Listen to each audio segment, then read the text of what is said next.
Hello and welcome to the second day, which is dedicated to insurance at ETBFSI Converge. My name is Amol Dete, and I'm going to have an interesting discussion here with Vibha Padalkar, the MD and CEO of HDFC Life. And topic of this particular discussion is adding tech to scale up insurance business. As you understand that the life and general insurance companies have been aggressively using digital since last couple of years. Now the insurtech has also entered in the space, and actually the insurance companies are trying to achieve the new level every day, specifically in the digital distribution. They have played an important role during the COVID in terms of not only issuance of policies but distributing claims digitally. Considering all these changes and developments, I'm going to ask Ms. Padalkar many things about how they are building a business model based on digital and how she is actually adopting digital at her company level to reach to a next level. So thank you, Ms. Padalkar, for joining to ETBFSI Converge. Thank you so much, Amol, for having me here. Great. So to begin with, ma'am, my first question is, specifically about digital adopting technologies, and the topic, as I said, is adding tech to scale up insurance business. So my question is, while adopting technology, while adopting digital, what is your first preference? Is your focus on scaling up the business or adding value to the existing business? Really, Amol, here for us it is both, and both are equally important. And the reason there is growth is, of course, important. We have to continue to grow faster than the industry. At the same time, our customer base is growing very rapidly and becoming more and more meaningful. So farming is equally important as hunting is. And in the middle, we have our partners. So also, how do we digitally integrate with our partners? How do we have an API bank, for example, which the partners can simply choose from? If you were to look at the first aspect, which is on new business, everything from having what we call Insta Insure, which is like a pre-approved sum assured, to an easy buying journey, which is a term journey wherein these are simple short-term journeys, and one also uses a lot of KYC data that is available, surrogates, for example, real-time medical scheduling. So all of these are important for the new business aspect of it. As far as the partner integration is concerned, again, I've talked about APIs, wherein we have an entire API bank developed in conjunction with AWS. And also for us to be able to have aspects such as LifeNext, which is right from sourcing to claims, along with partners to be able to give complete transparency. All of these aspects help in terms of not just having hooks into the partner, but also for us to be able to delight the customers of our partners. And these could be banks, small finance banks, housing finance companies, and so on. And finally, servicing through digital, right from we have what we call a Google of HDFC Life called Insta, wherein you can ask any question. Our agents can ask any question and get answers for it, right from product features to regulations to details that customers would want, and everything in between. Also aspects such as using of bots, voice bots, for us to be able to service customers virtually, very relevant during pandemic, but now customers are getting used to any place, anytime, on their terms. So they don't need to walk into branches. They can if they want to, but they don't have to for most of their servicing requirements. Also on annuity, for example, we were the first ones to launch what we call as with liveliness checks. So senior citizens can perform their liveliness check sitting at home instead of having to walk into our branch. Claims, for example, under our easy claims offering, wherein it's a 3-step process, and if it's a non-investigation claim, you can upload it and have your claim paid, 92% being paid in the first 24 hours. So really, digital revolution and innovation is happening in all three fronts. Okay, I think you highlighted some important points and a detailed one, ma'am. Begin with, again, being a chief, being a CEO, how do you actually maintain the balance with the whole digital model now? Because India as a country, considering the demography, we cannot even go complete digital. Obviously, there are certain companies which are absolutely working in digital, but they may have a different business model. So on one side, push aspect is still there, very much there. In fact, regulatory compliance is still very, very traditional. But on the other side, you cannot ignore the millennials who wants everything on online, and not even online, but the mobile app. So how do you actually maintain this balance? So I would say that again, different teams in our company as well as our partners work on both these aspects. So really, we have morphed today as we speak into a hybrid model. It is really there is no one size fits all anymore, and customization is key. We have to be there in the form and shape that makes sense for the customer, that is convenient to the customer.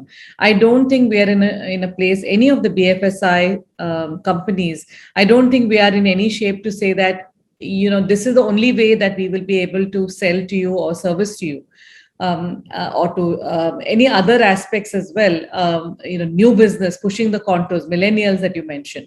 And so we will have an ongoing digital model. Millennials today, about a third of our population, they're more likely to buy insurance online, especially pure term insurance. However, the last mile is often wherein hand-holding is required. Yes, you mentioned regulations, but regulations also are toying with various concepts such as sandbox, for example. But all of that together will continue to make sense at least over the next 3 to 4 years.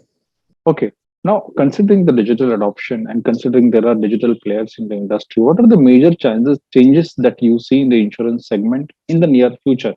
Uh, will we shift from push to pull? I mean, penetration is always an important question for the insurance companies because expectations are really high since the private companies entered in the space.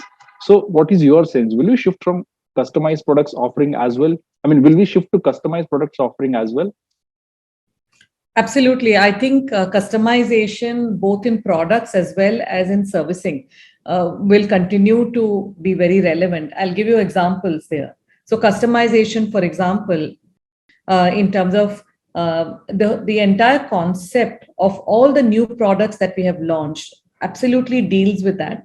Wherein earlier there used to be fairly simple policies, starting off with for several decades participating policies, and then some of the other policies like unit link, for example. But HDFC Life saw a lot of shifts, both in terms of changes in socioeconomic status, in demographics, in healthcare needs, and some of the other risks such as inflation, which continues to be there, interest rates moving southward. So all of that put together in a melting pot gave rise to several firsts in the industry. Right from we've been the credible player in online term. Today, everyone talks about it.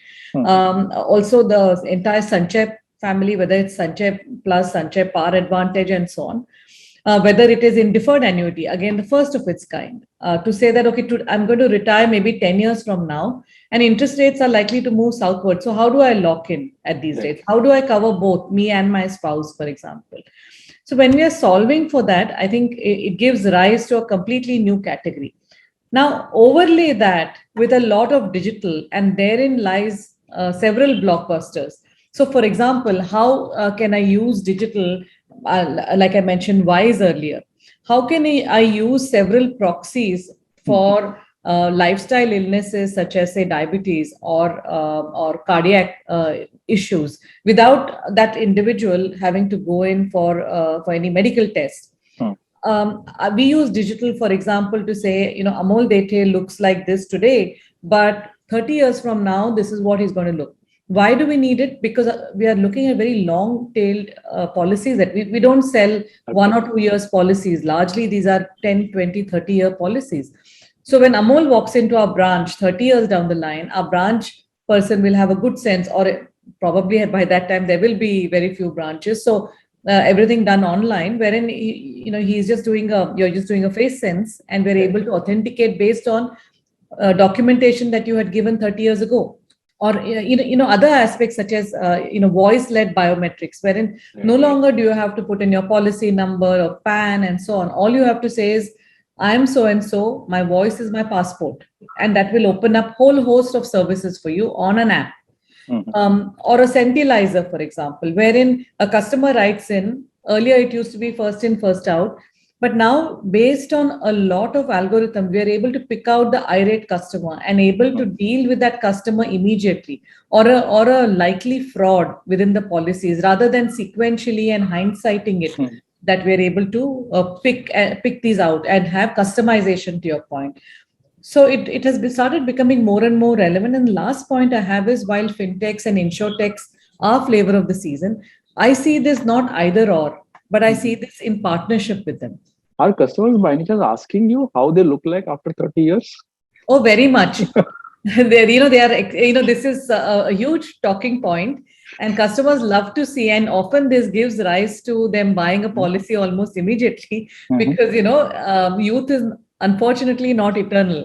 And Okay. when you see yourself looking somewhat frail, probably post retirement, when the Right. regular income doesn't come in, you want to buy an annuity policy, for example, wherein that is our tagline for annuity is my first salary after retirement. So Right. those kind of things. Another interesting point is selfie. So we Yes. have an app called Hello Selfie. You Mhm. take a selfie and you get a quotation, no other questions asked.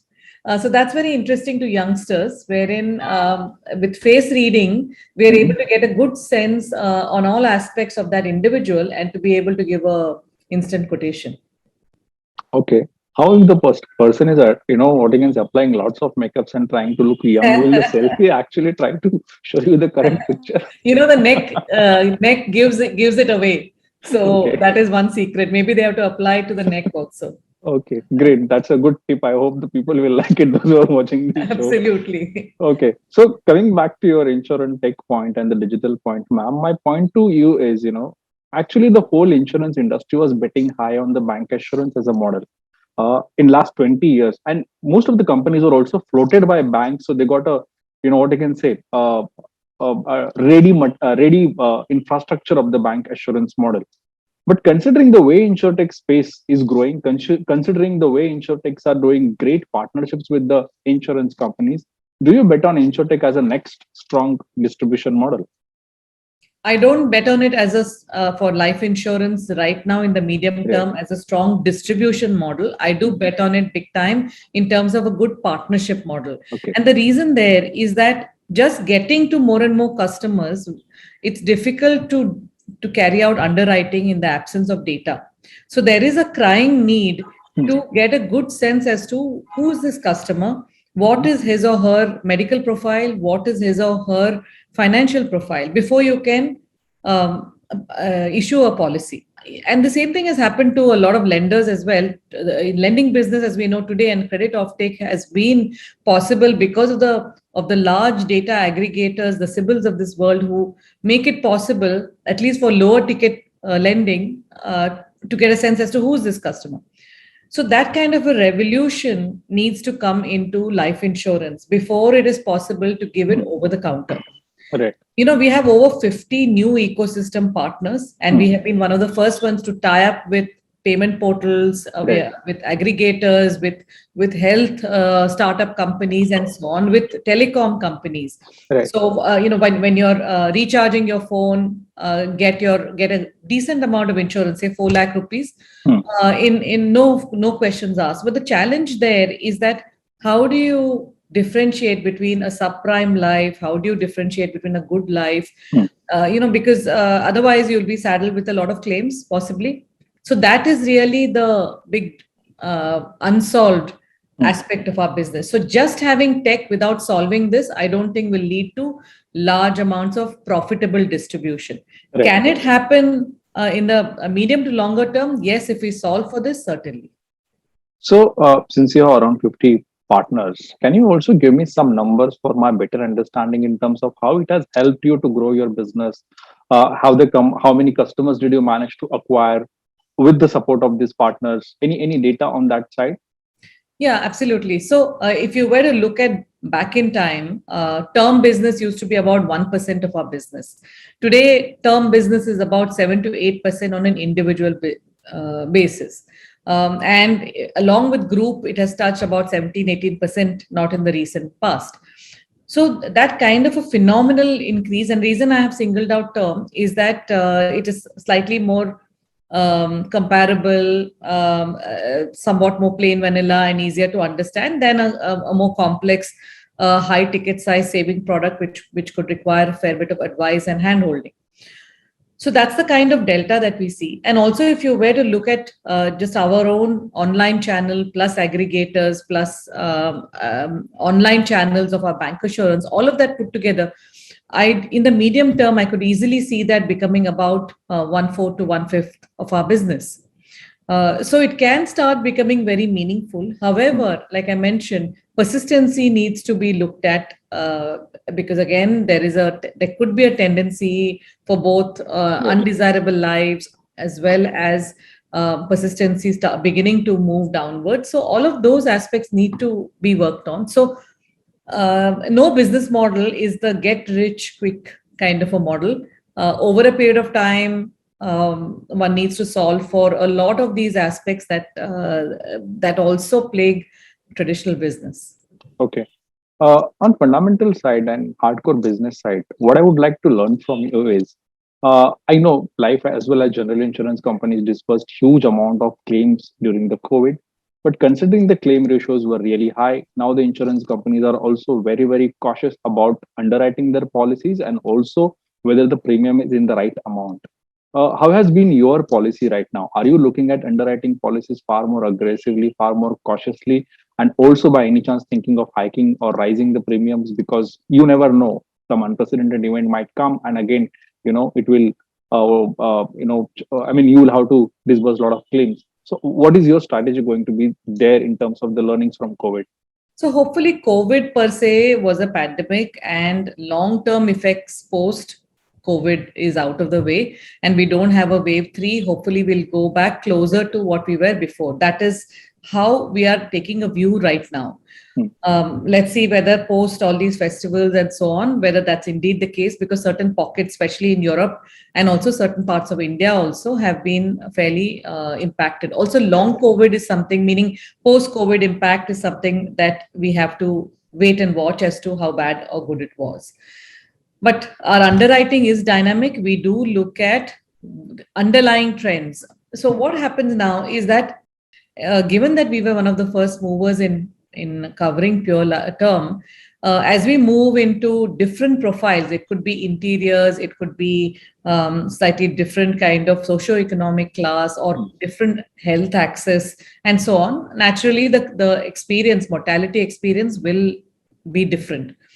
So we have always maintained risk-based underwriting rather than an Excel spreadsheet of a one-size-fits-all, that if so-and-so happens, I will carte blanche increase. Some of the kinds of profiles we might not need to increase, for example. Some kinds of profiles we might have to increase maybe 5, 10, 15%. Others we might not want to have on our books right now itself because the risk is too high. And life insurers do look at risk and manage risk on the probability of very large numbers, as well as what is the ultimate probability that someone is going to live or not live. So all of this goes into a melting pot in terms of how our actuaries look at it, how our reinsurers look at it, and then we take a call. But it will be dynamic. Okay, very interesting. Going ahead, how much business are you betting on digital, or how much business do you think will come from digital? Because again, I mean, insurance is a very interesting business. I mean, a lot of things went online, but still the response was very low. But suddenly it has picked up on the digital front. So at this juncture, how do you see the business rising specifically in the digital segment? Do you still think that the XYZ portion will be with bank assurance, which will be the highest, agent will be this much? I mean, how do you see that analogy?